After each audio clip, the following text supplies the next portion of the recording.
Hello दोस्तों, आज हम देखेंगे अर्थमेटिक प्रोग्रेशन एपी, यानी इसको हिंदी में बोलते हैं समांतर श्रेणी। ये होती क्या है, फिर इसके ऊपर एक क्वेश्चन करते हैं। समांतर श्रेणी क्या होती है, पहले इसको समझते हैं। एपी होती क्या है।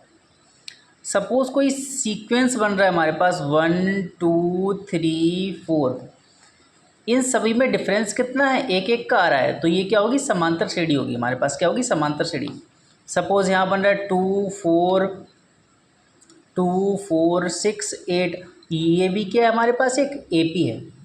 क्या है, एक एपी, क्योंकि इसमें डिफरेंस क्या आ रहा है, सबके अंदर 2 2 का डिफरेंस आ रहा है। सपोज यहाँ पे लिखा है 2, इसके बाद लिखा है 10, इसके बाद लिखा है 18, तो ये भी क्या है, एक एपी है। किस तरीके से, यहाँ डिफरेंस कितने कितने का आ रहा है, 8 8 का डिफरेंस आ रहा है। तो एपी समझ के, एपी क्या होती है, एपी यानी समांतर श्रेणी। समांतर यानी समान अंतर, इन दोनों नंबरों के बीच का अंतर और इन दोनों नंबरों के बीच का अंतर कैसा होना, ये समान अंतर, तभी इसका नाम क्या है, समांतर श्रेणी यानी समान अंतर। ठीक है, तो ये हो गई हमारे पास समांतर श्रेणी।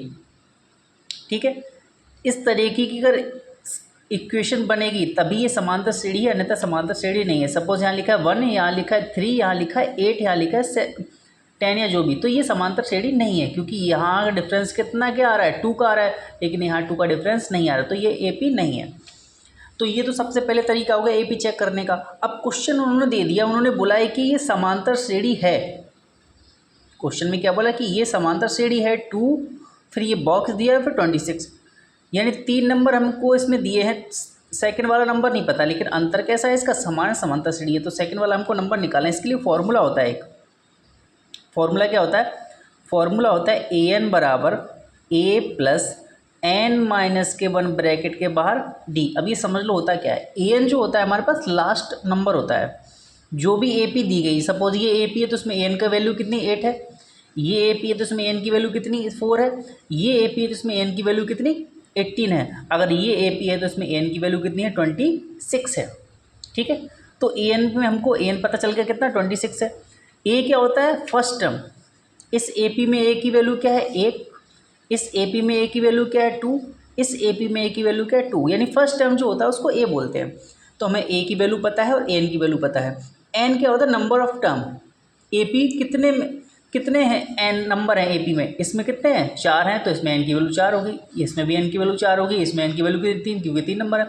इसमें भी नंबर कितने हैं, 3, एक हमको पता नहीं है, निकालना है, लेकिन टोटल नंबर कितने हैं, टोटल नंबर जो होते हैं वो एन होता है, तो एन हमारे पास पता है हमको। डी की वैल्यू हमको नहीं पता, कॉमन डिफरेंस कितना है, डी की वैल्यू नहीं पता। डी की वैल्यू अगर हमको पता चल जाएगी तो सेकंड टर्म भी हम निकाल लेंगे, देखते हैं किस तरीके से निकालेंगे। तो ए एन हमको पता है कितना है, 26 है। ठीक है, ए हमको पता है कितना है, 2 है, और एन हमको पता है कितना, 3 है। अब देखते हैं क्वेश्चन दिया है, फर्स्ट टर्म दिया है हमको, लास्ट टर्म दिया है हमको, एन की वैल्यू हमको पता ही है 3 है। देखते हैं ए एन की जगह कितना रखेंगे, 26, क्योंकि लास्ट टाइम कितना है 26, तो ए एन बराबर आ गया हमारे पास, इक्वल ए कितना है 2, ए की जगह 2 पुट कर दिया, प्लस की जगह प्लस, एन कितना है हमारे पास 3 नंबर है, तो एन की जगह 3 माइनस 1, डी की वैल्यू हमको नहीं पता, डी की जगह डी रख देते हैं, डी की वैल्यू निकाल लेंगे। देखते हैं 2 इधर आएगा, 26 माइनस के 2 इक्वल टू कितना आएगा, 3 में से 1 गया 2, और 2 का डी में मल्टीप्लाई किया कितना आ गया, 2d। 26 में से 2 जाएगा कितना बचेगा, 24, तो 24 इक्वल टू कितना आ गया, 2d। 2 से ये कट गया, कितना आ गया, 12, यानी डी की वैल्यू हमारे पास कितनी आ गई, 12 आ गई। डी की वैल्यू हमारे पास 12 आ चुकी है, तो डी की वैल्यू अगर आ गई तो हम सेकंड और थर्ड टाइम जो भी निकालना निकाल लेंगे। ठीक है, सेकंड टाइम निकालना है हमको, A2 निकालना है, तो सेकंड टाइम निकालने में क्या करेंगे, ए में क्या जोड़ देंगे, डी की वैल्यू, ए में क्या जोड़ देंगे, डी की वैल्यू, तो हमारे पास सेकंड टाइम आ जाएगा A2। ए कितना है हमारे पास, 2 है, और डी की वैल्यू कितनी है, 12 है, यानी A2 हमारे पास कितना आ गया है, 14।